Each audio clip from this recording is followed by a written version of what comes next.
안녕하세요. 저는 68, 복도 지질이 없는 삶을 산 사람입니다. 하도 속이 답답해 말을 해놓고 보니 처음부터 복이 없었던 건 아니었네요. 어릴 땐 아주 유복하게 살았어요. 아버지는 사슴 농장을 운영하셨는데 돈도 많이 버시고 성품도 좋은 지역 유지였거든요. 높은 사람들도 친정 아버지에게 공손하게 인사하고 그런 모습을 어려서부터 많이 봤었지요. 제 밑으론 여동생이 하나 있었는데 1살 터울인 데다 닮기도 많이 닮아 어딜 가면 쌍둥이냐 소리도 많이 들었고요. 여느 자매들보다도 사이가 좋았습니다. 동생은 저한테 맨날 그랬어요. 언니야, 우리는 시집가도 한 집에 살자, 응? 너 그 말 지킬 수 있어? 나는 솔직히 말해 시집 안 가고 언니야랑 살고 싶은데 나는 싫거든. 나는 잘생긴 남자한테 시집 가서 아들, 딸 하나씩 낳고 행복하게 살 거거든?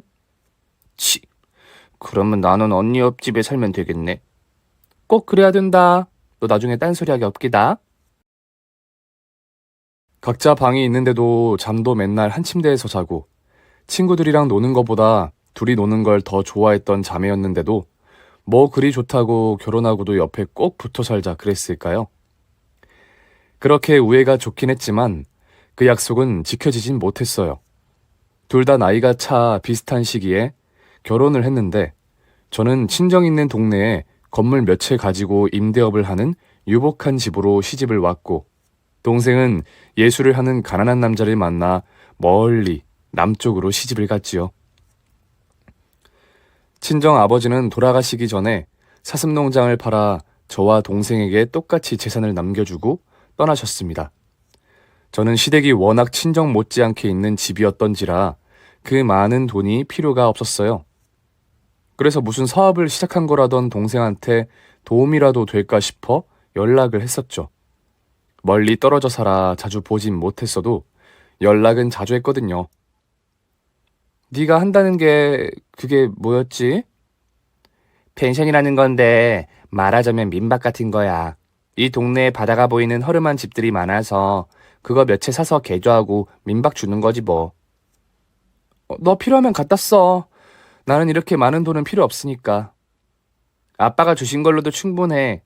그리고 언니, 만약이라는 게 있는 거니까 언니도 돈 있는 거 아무한테도 말하지 말고 그냥 언니 이름으로 통장 하나 만들어 넣어둬. 그래도 언제든 너 필요하면 말해. 너한텐 아까울 것도 하나도 없으니까. 역시 내 언니네. 말만으로도 고마워 언니. 동생은 남편이 그림 그리는 데만 전념할 수 있게 자기가 투자를 해 돈을 벌어보겠다고 했는데 크게 걱정은 하지 않았어요. 워낙 어릴 때부터 똑똑한 데다가 경제관념도 투철했거든요. 아무튼 저는 동생 말대로 아빠가 유산을 남겼다는 사실을 굳이 아무에게도 말하진 않았습니다. 남들은 일부러라도 비상금 같은 거 만들어 둔다는데 저라고 못할 거 뭐 있겠습니까? 동생 말처럼 그거 하나 가지고 있는 게 마음속으로 은근히 든든하긴 하대요. 결혼 생활 하는 동안엔 특별히 그걸 꺼냈을 일도 없었어요. 시댁에서 하던 임대업 남편이 물려받아 생활비도 넉넉하게 받아 썼거든요. 딸 하나, 아들 하나 낳고 살면서 애들도 부족한 거 없이 해 입히고 해 먹일 만큼 충분했습니다. 그런데 남편이 암으로 세상을 떠나고 난 후에는 상황이 살짝 달라졌지요. 물론 제 앞으로 원룸 건물 하나 남겨주긴 했지만 수술비며 치료비로 워낙 많은 돈이 들어가 예전만큼 풍족하진 않았어요. 게다가 자식복이 없어도 이렇게 없는지 딸이고 아들이고 어릴 때부터 워낙 사고를 많이 쳐서 이래저래 들어가는 돈이 많았답니다. 무슨 사고겠어요? 말하기 부끄럽네요. 딸려는 시집가기 직전까지 취직이고 뭐고 아무것도 못해 내내 집에서 돈 가져다 썼지요. 아들놈은 중학교 때부터 친구한테 시비 걸다 싸움이 나서 누구 팔 하나 부러뜨려 치료비에 합의금까지 다 내주는 일도 숱하게 있었답니다. 성격 불같은 남편이 알면 무슨 사달이라도 날까 싶어 몰래 처리해준 게 한두 번이 아니지요. 제가 처음에 복도 지질이 없다고 했던 얘기가 바로 이겁니다. 부모 복, 남편 복 다 있다 생각했는데 자식 복이 없어도 이렇게 없나요? 아무래도 제가 둘 다 너무 오냐오냐 키운 모양이에요. 세상 어려운 것도 좀 알게 키울 걸 그랬죠. 에휴, 이제와 후회하면 뭐 하겠어요. 다 크면 좀 나을 줄 알았어요. 20살 넘으면, 30 넘으면 하면서 정신 차리기만을 기다렸는데 사람 안 변한다는 거 자식도 마찬가지인 것 같습니다. 아들은 40이 다 되도록 장가를 못 가고 어디서 만나는 여자라고 몇 번 데리고 오는 것들은 죄다 술집 여자였어요. 한 번은 원룸 건물에 두어 달 동안 공실로 비어있던 방을 누가 보러 오겠다고 해서 새벽에 일찍 청소를 하러 갔더니만 웬 모르는 여자가 거기 들어앉아 컵라면을 끓여 먹고 있더군요. 술병도 여기저기 어질러져 있고 그 시간에도 술 냄새가 풀풀 나는 겁니다. 놀라서 물었죠.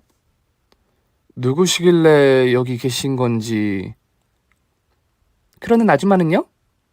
저는 이 건물 주인입니다만 어떻게 여기 들어와 계신지요? 아, 잠깐만요. 전화 좀 할게요. 여보세요? 형준아, 니네 엄마 왔는데. 아씨, 아무도 안 오는 데라며. 어떡해. 네가 얘기한다고? 알았어. 아줌마, 저 형준이 여친인데요. 형준이가 이따 집에 들어와서 얘기한다고 그냥 냅두래요. 형준이요? 그런데 뭐 하시는 분이길래 이 시간에 여기서. 알았어, 뭐 하게요? 나중에 아들이랑 얘기하세요. 뭐예요? 컵라면 불어요. 얼른 가보세요. 버르장머리도 없고 그날 저녁 아들이 들어오길 기다렸다가 물었죠. 형준아, 내 서동 원룸에 있는 그 여자 말이다. 그 여자 말로는 자기가 네 여자친구라던데. 얼마 전에 만난 애야. 지낼 데가 없다고 그래서 거기 있으라고 했는데. 왜? 뭐 문제 있어? 방을 보러 오겠다고 해서 갔더니만 거기 그러고 떡하니 앉아있는데 너 같으면 안 놀랬겠냐? 그냥 냅둬. 갈 데가 없다잖아. 꼬라지가 아주 볼썽사납던데. 또 술집 여자냐? 술집 여자면 뭐? 어때서? 사실 제 아들은요. 사내 녀석들이랑은 쌈박질도 하고 사고도 치고 그랬지만 유독 여자 앞에서는 쑥기라고는 요만큼도 없어요. A형이라서 그런 건지 소심하기가 그지없고요. 그래서 그런가 여자들한테는 별로 인기가 없는 모양이었어요. 변변한 여자친구 한 번 사귄 적이 없고 두어 번인가 만난다고 인사시킨 여자는 죄다 술집 다니는 여자들이었어요.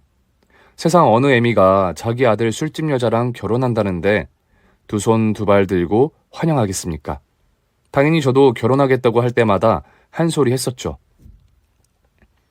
소심한 아들의 성격을 잘 알기에 제 딴에는 한껏 둥글게 얘기한다고 했습니다.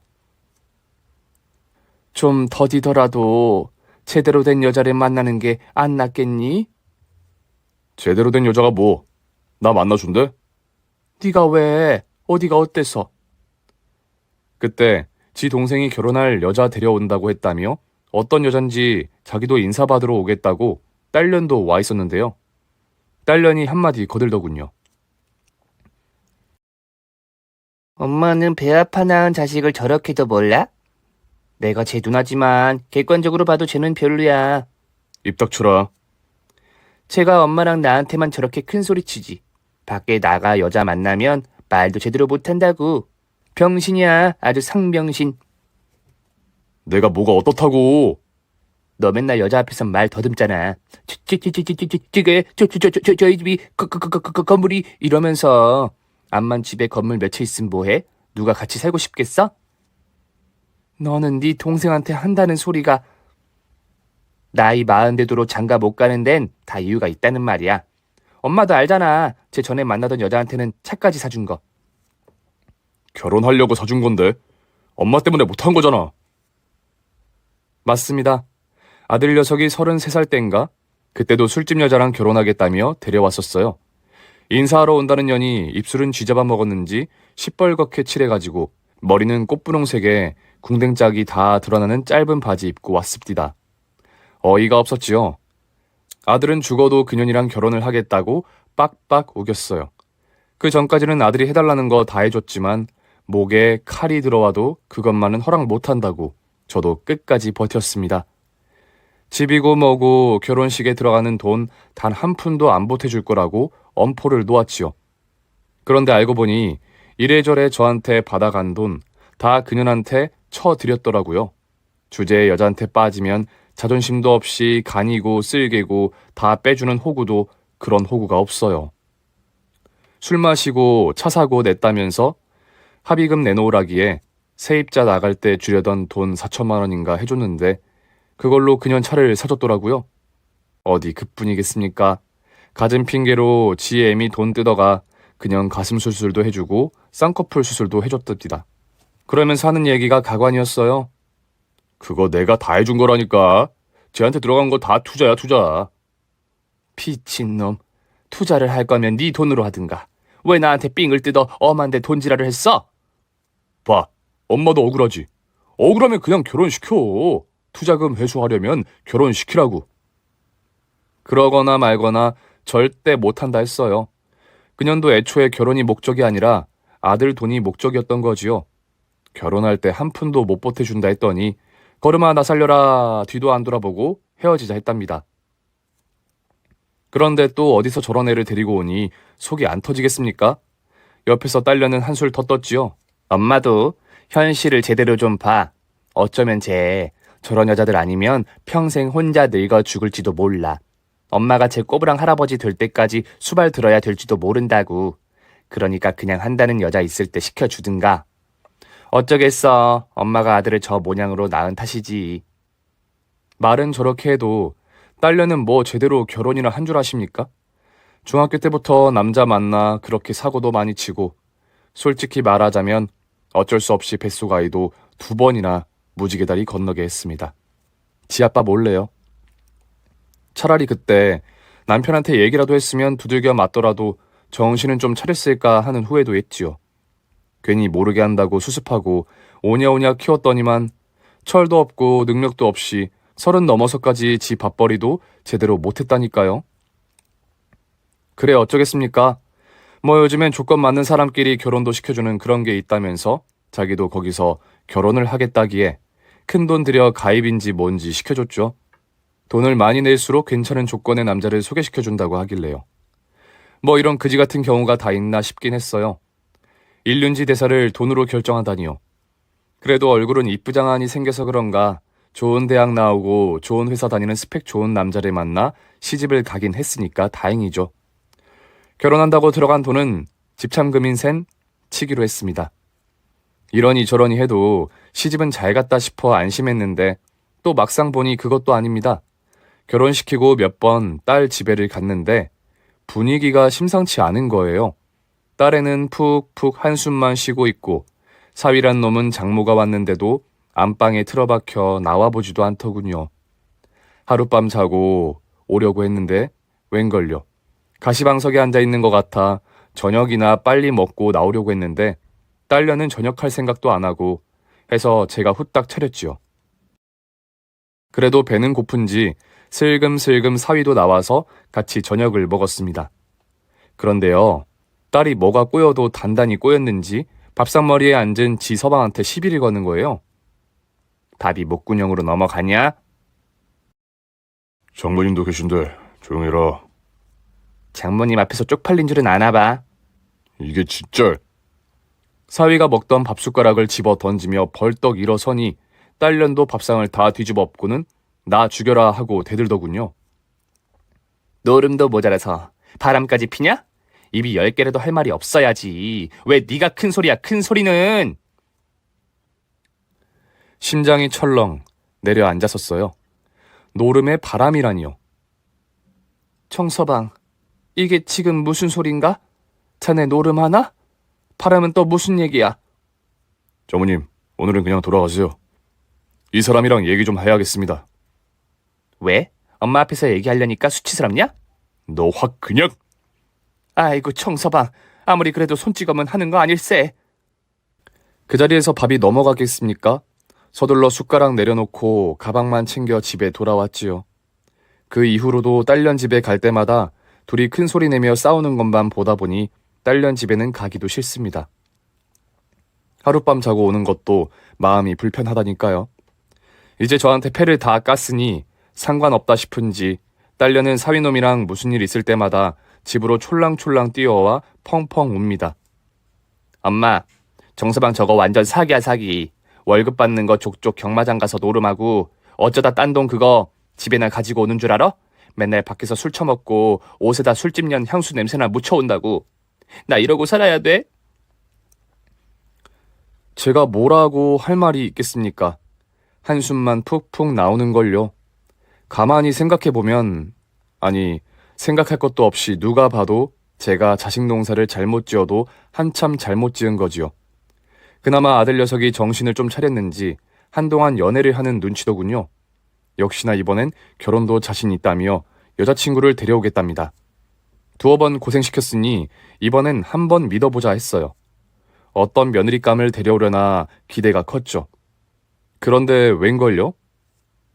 아니, 이 여자는... 안녕하세요, 아줌마. 아니, 어머님? 그때 원룸에서 술 처마시... 아니, 컵라면 먹던 그 여자 아니니? 맞아, 엄마. 엄마랑 이미 안면 튼 사이니까 앞으로 잘 부탁해. 어머님, 이번에도 저 내쫓으실 건 아니죠? 한 번은 그러려니 했지만 두 번은 좀 그렇잖아요. 재작년에 원룸 공실에 무단으로 들어와 살던 그 술집년을 떡하니 데려온 겁니다. 정신이 아찔했어요. 기대했던 내가 잘못이지요. 그때 아들이 그냥 좀 살게 내버려 두라는 걸 제가 좋게 좋게 말해서 내보냈었거든요. 방 하나면 들어오는 돈이 얼만데요. 지한테 들어가는 돈은 생각도 못하고 헛소리 하길래 제가 아들 몰래 처리를 했었지요. 그때 인연이 남의 집 무단 침입해 사는 주제에 지 내쫓는다고 아주 대단했었다고요. 어머님, 내가 웬만한 모욕은 무시하고 사는 편인데 그날 일은 절대 못 잊겠더라고요. 오갈 데 없는 년 따뜻한 국밥 한 그릇 사주지는 못할 망정. 경찰 부른다고 협박해 쫓아내신 어머니. 우리 어머니. 그때도 지금도 아가씨가 잘못했다는 생각은 안 하는 거죠? 못하는 건가요? 내가 그때 어머니한테 쫓겨나서 PC방에 갔는데요? 와, 진짜 내가 PC방에서 쪽잠 잔 거 하루 이틀도 아닌데 그날은 유독 서럽대요. 느낌이 왔습니다. 이 여자는 제 아들을 사랑하는 게 아니었어요. 저한테 복수를 하려고 도끼를 품고 아들을 안 놔주고 있었던 거예요. 지 쫓아낸 집에 들어와 저를 괴롭히겠다 이거겠죠. 하지만 뭐 저는 만만한 줄 아나 보죠. 이래봬도 남편 죽고 건물 운영하면서 온갖 사람들 다 상대해봤단 말입니다. 일단은 천천히 얘기하자고 하고 돌려보내고 아들과 마주 앉았습니다. 형준아, 저 여자는 안 된다. 당연히 엄마가 그렇게 나올 줄 알았어. 그런데 이번엔 나도 못 물러서. 차라리 엄마가 중매쟁이한테 얘기를 해서. 누나 꼴 보면서도 그 소리가 나와?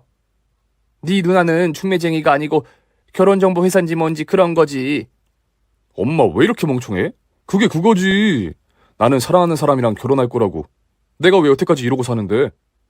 엄마 제발 좀. 나 쟤 진짜 사랑해. 쟤 없으면 죽을 것 같다고. 저도 팔푼이죠.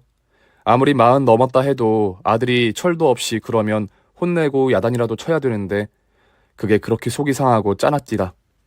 솔직히 사내놓은 마음 될 때까지 처자식도 없이 홀어머니 모시고 사는 그 심정을 헤아리니 더 가슴이 아팠어요. 그래서 더 굳게 결심했죠. 내 아들 모질이 아니니 저런 모질이 같은 년 말고 지한테 맞는 짝을 꼭 찾아주겠다고요. 세상이 좋아진 건지 나빠진 건지 모르겠지만 하여간 돈이 있는 건 여러모로 편리하긴 하더군요. 돈을 써 탐정을 샀습니다. 여자가 일하는 데를 알아내서 만나야 했으니까요. 금세 찾아내더군요. 당장 찾아갔지요. 아줌마? 귀한 분이 여기까지 웬일이시래? 긴 말 하기도 싫다. 떨어져 나가. 몸이나 파는 주제에 감히 네가 내 아들을 넘봐? 허! 어이가 없네. 말 조심하세요, 아줌마. 아니, 어머니. 누구더러 어머니래. 그리고 내가 틀린 말 했어? 아니요? 몸 파는 년 맞는데. 그러니까 이게 족보가 어떻게 되나? 어머니 손녀딸의 엄마한테 그렇게 말 함부로 해도 되나 모르겠네. 뭐? 너 지금 왜 말을 못하시나? 어디 한번 보자고요. 내가 그 집 며느리 되나 못 되나. 함부로 입 놀리지 마라. 막말로 그 애가 내 아들인지 아닌지도 모르는 걸 가지고 어디서 협박이야, 협박은. 마음대로 하십시오. 두고 보자니까요. 뭐니? 겨우 정신을 붙들고 나왔네요. 아이를 가졌다니, 이게 무슨 마른 하늘의 날벼락입니까? 단단히 마음먹고 만나러 갔다가 생각지도 못한 얘기를 듣고 나니 가슴이 답답해졌습니다. 뭘 어찌해야 할지도 모르겠더라고요. 속이 상하다 못해 썩어 문드러지는 것 같아 하소연이나 하려고 딸네 집에 갔죠. 그런데 무슨 일인지 안에서 나는 큰 소리가 밖에까지 다 들리더군요. 뭐 나는 돈이 종이 쪼가리라 노름하는 인간들 뒷돈 대주는 줄 알아? 글쎄, 그 인간한테 가서 받아. 내가 돈 대주라고 한 적 없어. 어디까지 다 때려 부셔야 돈 내놓을래, 어? 그래, 푸셔라, 푸셔. 아예 그냥 날 죽여. 나도 못 살겠으니까 차라리 날 죽이라고. 여기나 저기나 제 속 달래줄 곳은 없었습니다. 딸네 집엔 도박빚 수금하는 사람들이 몰려와 사람을 다 부수고 있더라고요.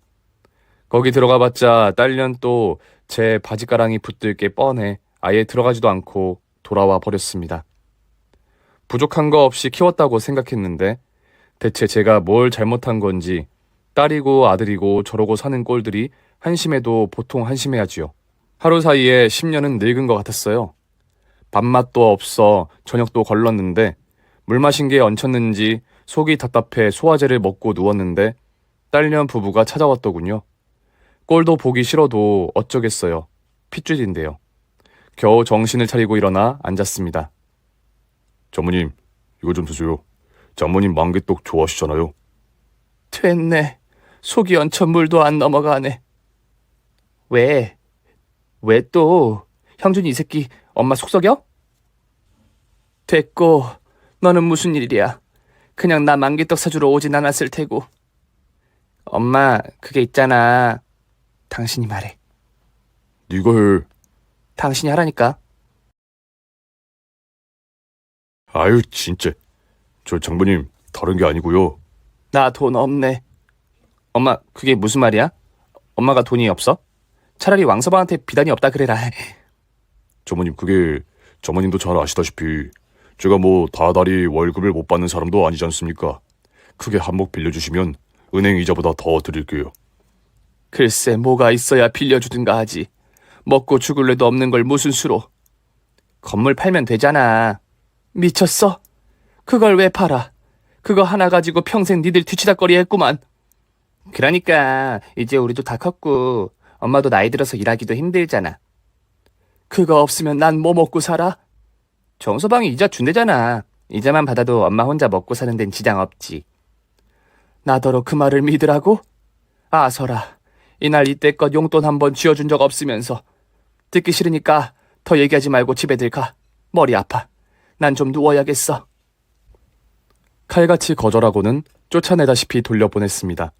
엄마가 돼서 그렇게까지 하냐고요? 모르는 소리 마세요. 그나마 제가 그거 하나 쥐고 있으니 딸년이고 아들놈이고 제가 하는 말 듣는 신용이라도 하는 거지요. 그마저 없어나 봐요. 평생 지 엄마 등골만 빼먹고 산 저것들이 제 얘기 귓등으로라도 듣겠습니까? 지금도 어떻게든 한 푼이라도 더 빼가려고 눈을 부릅뜨고 있는걸요. 저는 이제 쟤들이 저 부르는 목소리만 들어도 아, 또 기둥 뽑아가려고 하는구나 알아차릴 정도라고요. 딸내가 그러고 가고 나니 왠지 마음이 불안했어요. 부모 자식 간에 돈 문제로 얼굴 붉히고 싶진 않은 게 당연한 건데 세상 일이 어디 그렇습니까? 제가 제 자식 못 믿는 것이 부끄러운 일이긴 하지만 제 손으로 내주는 것과 뺏기는 건 분명 다른 거잖아요. 해서 저는 혹시나 하는 마음에 건물과 관련된 서류들을 몽땅 차로 옮겼습니다. 트렁크 밑에 남편이 비상금 숨기던 걸 몇 번 봤거든요. 저도 거기에 서류를 잘 숨겨놨죠. 이거 내준다고 해도 지 애미 뭐 먹고 살지 걱정은 눈꼽만큼도 안 할 거 뻔히 아는데 무작정 내줄 수야 없으니까요. 무슨 방도라도 마련할 동안은 반드시 지키고 있어야겠다 생각한 겁니다. 아니나 다를까 그러길 잘했다 싶었어요. 그냥 넘어가나 했더니 그럴 리가 절대 없죠. 며칠도 지나지 않아서 밤 12시가 넘었는데 누가 초인종을 계속 울려대는 거예요. 누군가 봤더니 사인놈입니다. 술이 잔뜩 취해서 초인종을 계속 눌러대더라고요. 그러기만 했으면 모른 채 했을 텐데 제가 안 나오니 문을 쾅쾅 두드리면서 장모님, 장모님, 장모님 등골 빼먹은 인간 왔습니다. 문 좀 열어주세요. 온 동네에 창피하게 소리를 질러대길래 일단 문을 열고 드렸습니다. 자네 이게 무슨 짓인가? 지금 시간이 몇 시인데 와서 이래? 아니, 형은이가요. 장모님이 지보다 날 더 좋아하니까 저더러 가라 그래가지고. 술이 이렇게 취해서 무슨 얘기를 하겠다고 그래. 어여 택시 잡아 타고 가든지 아니면 형은이한테 얘기하고 건너방에서 자고 가든지 해. 어딨나? 어디 있을까요? 뭐 하는 겐가? 자네 지금 뭘 뒤지는 게야? 우리 장모님 보물. 장모님 사위비 갚아줄 그거 어디에 숨기셨어요? 그 얘기라면 당장 나가게. 더 할 말도 들을 말도 없으니까. 아이, 장모님, 진짜 이러시게요? 딸이랑 사위랑 길바닥에 나앉게 생겼는데도? 길바닥에 나앉으면 그때 가서 다시 얘기해. 내 집에 걷어는 줄 테니까. 그나마 제가 건물 하나 쥐고 있으니 그나마 이것들이 제 말을 듣기라도 하는 거죠. 그거 없었어 봐요. 사윗놈이 제가 가랜다고 가고 오랜다고 오기나 하겠습니까? 그런데 이것들이 포기를 안 하대요. 며칠 후에 사위 녀석이 또 술을 먹고 와서 땡깡을 부리더군요. 딸애는 제가 사위 말이라면 껌뻑 죽는 줄 착각하고 있었어요. 지 결혼시킬 때 그래도 좋은 사람 만나 결혼해 다행이라고 제가 사위 칭찬을 여러 번 했었거든요. 그런데 지가 얘기해봤자 씨알도 안 먹힐 거 뻔히 아니까 자꾸 사위통에 건물을 팔아 돈 해달란 얘기를 하는 건데 어림없지요. 그땐 이놈이 이런 도박꾼에다가 이 여자 저 여자 오입질이나 하는 놈인지 몰랐을 때 얘기고 지금이야 얘기가 다르니까요. 하여간 또 와서 문을 쿵쾅거리고 시끄럽게 하기에 이번엔 제가 그냥 경찰에 신고를 해버렸습니다. 경찰이 와도 문을 안 열어주고는 안에서 그냥 밖의 상황을 내다보기만 했는데요. 사윗놈이 아주 경찰한테는 정신을 바짝 차리고 얘기를 하더군요. 장모님이 편찮으시다고 하셔서 급히 달려왔는데요.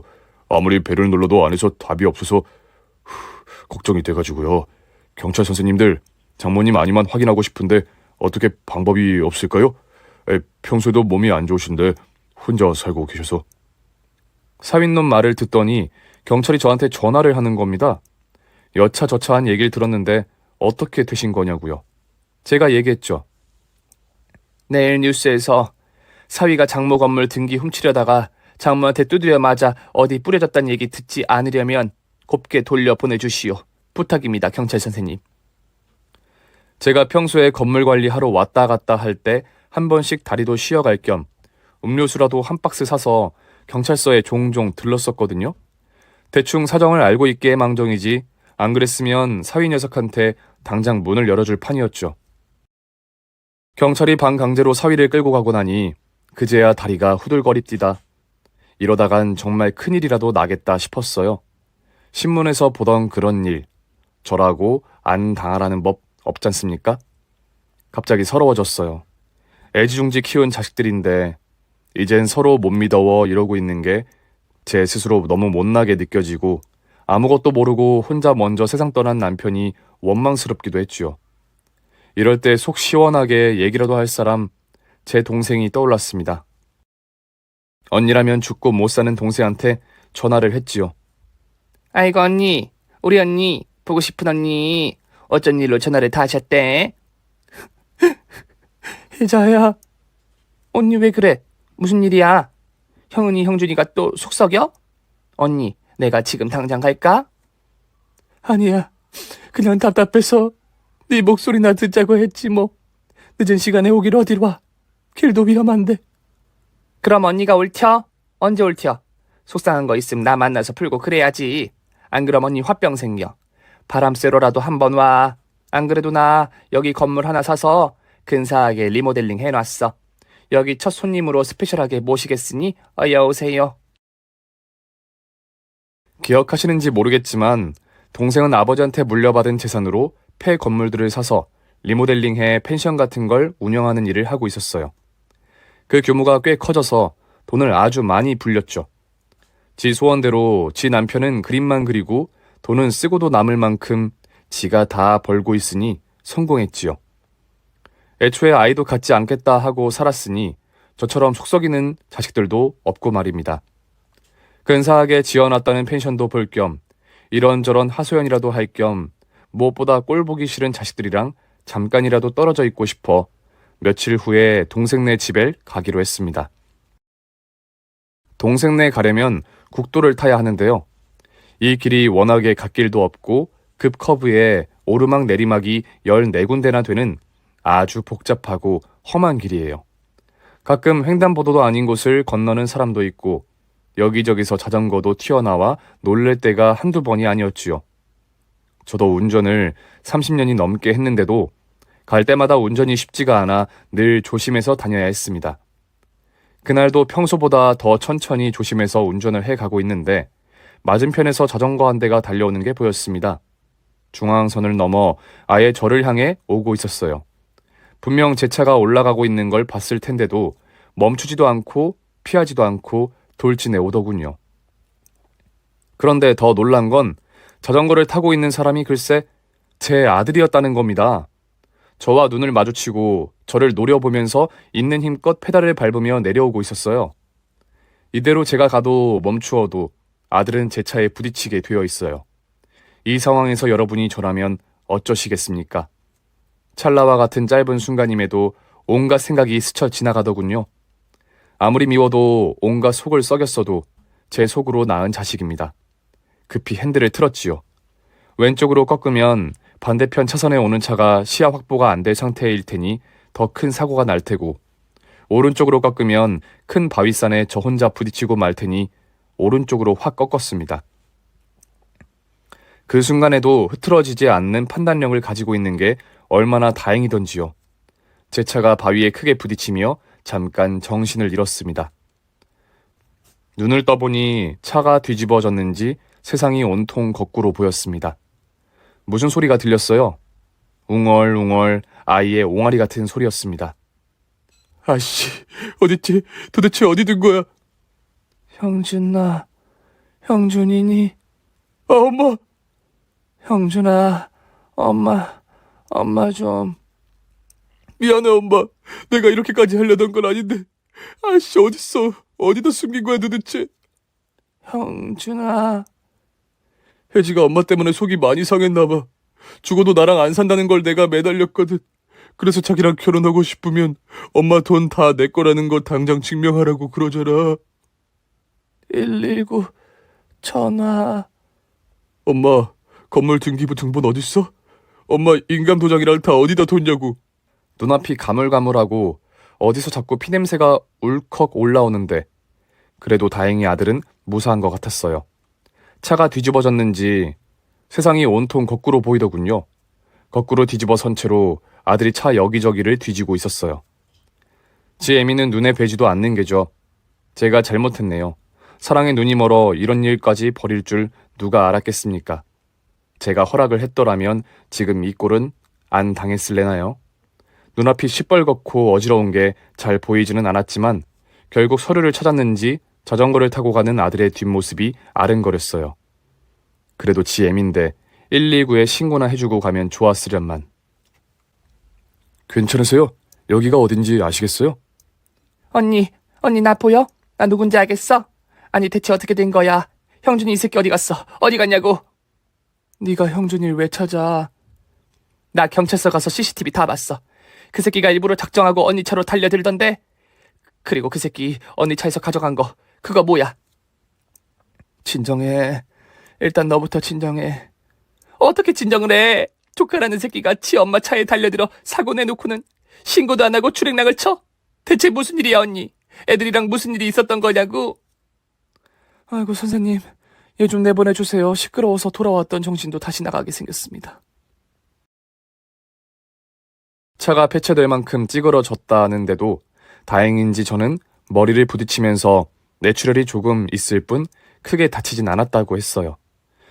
그런데 이 마음 뭐라고 설명해야 할까요? 그냥 오히려 속이 시원했습니다. 내 새끼라고 그래도 어떻게든 사람 만들어 보겠다고 온갖 애를 쓴다고 썼는데요. 그거 아무리 애미라도 못하는 건가 봐요. 동생은 당장 아들놈 불러와 경찰에 신고하자고 난리를 쳤지만 그게 무슨 소용입니까? 그냥 저는 마음이 너무 복잡했네요. 내가 TV 뉴스에서 보던 것처럼 아들 손에 어떻게 될 줄은 누가 알았겠어요. 그런데 그렇게까지 한 그 마음은 또 어땠을까요? 심장을 누가 손으로 꽉 쥐는 것처럼 가슴이 미어졌습니다. 경찰이 하루 걸러 찾아와 어떻게 된 일인지 물었지만 동생 말처럼 경찰에 모든 얘기를 다 털어놓을 수는 없었지요. 아들이 나를 죽이려고 했다는 얘기를 애미 입으로 어떻게 합니까? 병원에 누워 아무래도 사고 당시에 아들이 정신없이 떠들어대던 얘기가 계속 떠올랐어요. 꿈이겠지 생각하려고 해도 너무 생생했습니다. 한 달 정도 병원에서 휴식을 취하는 동안 아들놈은 아예 한 번을 병원에 와보지도 않았습니다. 오겠습니까? 여자한테 정신이 나가 지 애미를 죽일 뻔한걸요. 차라리 그때 제가 죽어버렸으면 나았을까요? 이 와중에도 딸녀는 병원에 와 땡깡을 부렸습니다. 지 동생이 지 엄마 이렇게 만들어 놓고 그새 그년이랑 건물을 담보로 돈을 땡겨 살림을 차린 것도 모르고 말이에요.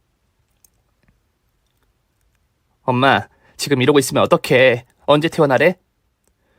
여기 이러고 누워있으니 나는 편하기만 하다.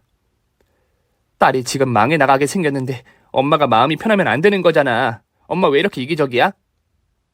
그러게 말입니다. 저는 왜 이렇게 이기적일까요? 딸이고 아들이고 다 인연 끊고 혼자 사라지고 싶다는 생각만 들었으니 말입니다. 그새 딸녀는 집에까지 가서 온 집안을 다 뒤진 모양이었어요. 엄마, 인감 도장이랑 다 어디다 놨어? 금고 비밀번호는 뭐야?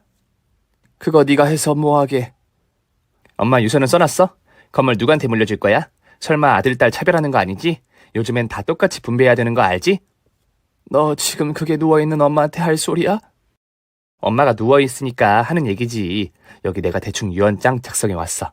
엄마는 여기다 도장만 찍으면 돼. 쉽지? 나가. 꼴도 보기 싫으니까 나가서 두 번 다시 오지 마. 딸녀는 끝까지 꼭 유언장에 도장 찍어두라는 말을 남기고 돌아갔습니다. 한참 혼자 울었어요. 제가 뭘 어떻게 잘못 살았을까요? 뭘 잘못했길래 아들이고 딸이고 엄마 죽기만을 기다리는 걸까요? 차라리 죽어버릴까 생각도 했네요. 그런데 또 그럴 용기는 없었어요. 그 길로 동생에게 연락해 퇴원 수속을 받고 일단 동생이 운영하는 펜션으로 도망을 갔습니다. 도망이라고 표현하니 제가 무슨 죄인이라도 된 것 같습니다만 아들 딸년놈들이랑 마주치지 않는 곳으로 가고 싶었습니다. 동생과 방안을 강구했지요. 나랑 같이 살아, 언니. 방이 수십 개도 넘는데 아무데나 골라 잡으면 되지. 아니야, 너 사는데 짐 대고 싶진 않고 어디 조용한 동네에 작은 방 한 칸이나 얻어 아무도 모르게 살까 싶어. 그럼 그러지 말고 언니, 실버타운 들어가. 그런데 요즘 시설도 좋고 친구들도 있으니까 살기 좋을 거야. 외롭지 않고. 그럴 돈이 어딨어. 썩을 놈. 그 새끼는 연락도 없지? 아무튼 언니, 돈이 있어.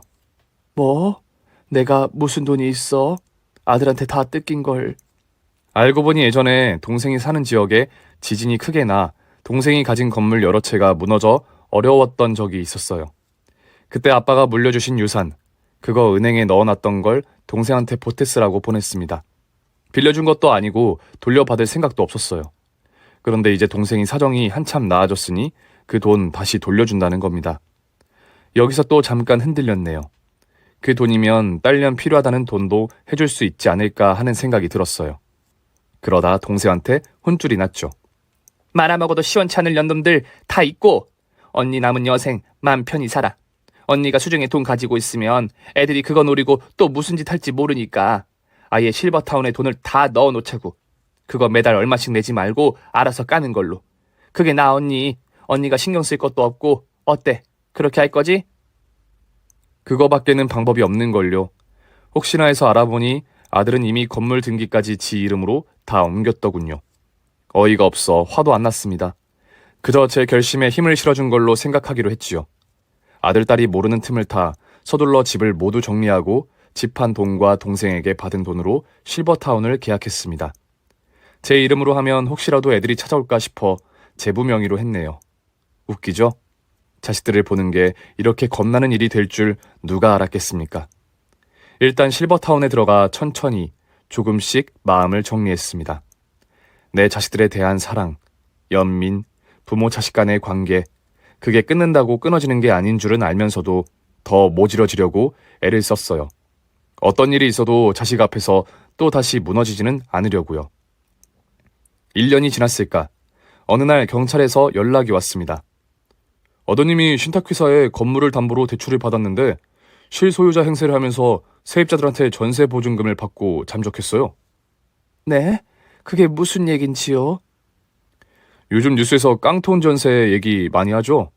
아드님이 바로 그 사기를 치셨다는 얘기입니다. 혹시 연락 되세요? 이래저래 알아보니 저를 이 모양으로 만든 아들놈은 건물 대출을 받은 돈을 홀랑 날려먹었답니다.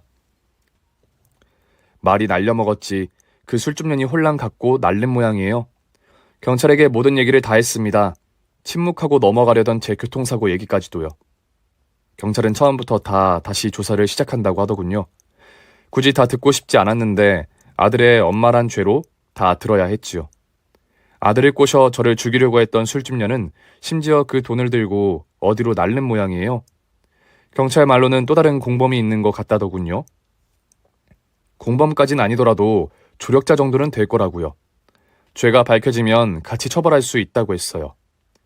경찰은 제가 당한 교통사고의 고의성과 인감을 훔쳐 제 건물을 제 동의 없이 자기 마음대로 처분한 것들이 친족 상돌의 법을 피해갈 수 있는지 더 알아보겠다고 했습니다. 어쨌거나 세입자들 상대로 사기친 건 명백히 죄를 물어야 하는 거였지요. 다시 보는 게 정말 두려웠는데 아들놈과 재판정에서 마주치게 됐습니다. 저는 증인으로 나서기로 했습니다. 수없이 고민했고 동생도 뜯어 말렸지만 모든 얘기를 다 할 생각이었죠. 혹시나 싶어 증인 보호 신청까지 하고 재판정에 나갔습니다. 아들은 그 와중에 저를 보고는 화색이 돌더군요. 엄마! 아유, 엄마 보니까 마음이 놓인다. 그동안 어디 있었어? 나 엄마 엄청 찾았단 말이야. 엄마 나 보러 왔지?